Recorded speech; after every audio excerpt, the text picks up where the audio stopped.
on into the final school out of all of our previews, Tupelo.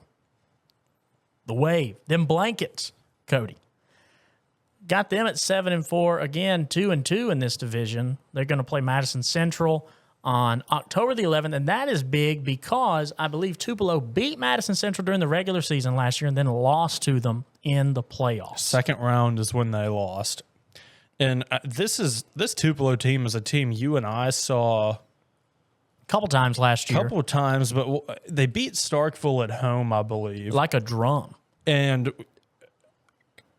the three guys that had insane performances that really stuck in our heads were Jeremiah Harrell, Quay Middlebrooks, and JQ Witherspoon. They're all gone. All gone. That's your top wide receiver, your top back, and your quarterback. All gone. All gone.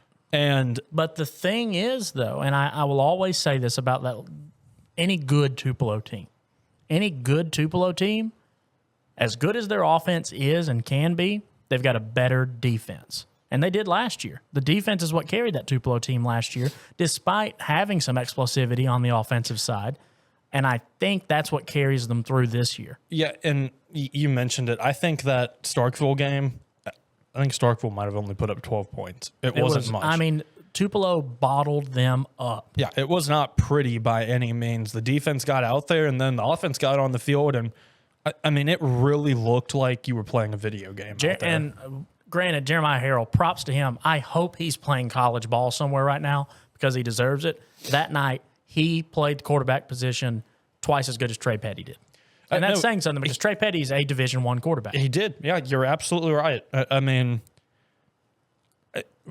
and it wasn't just a fluke either. And the reason I say that is when you and I were preparing for that game, I remember looking at the guy's stats for 4 games back because that was where he really started picking it up. Yeah, where he picked it up. Didn't have a bad season up until then, but really picked it up the last 4 games before Starkville. And you're just like, this kid doesn't have game numbers. Yeah, he didn't have any offers or anything that we know about, but this dude can play. Yeah, and had the build, 6'4", live arm. Surely he's playing somewhere. That's the hope, at least. I mean, because yeah, it's a shame if he's not, at least to me. It is.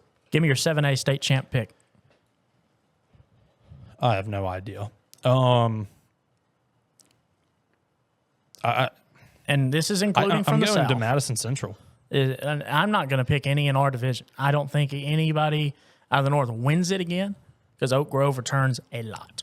I think Oak Grove repeats. I think it, yeah. Now, do I think that if you put Oak Grove in this North half division, if they don't go to the state championship with a few losses on the record? Yeah.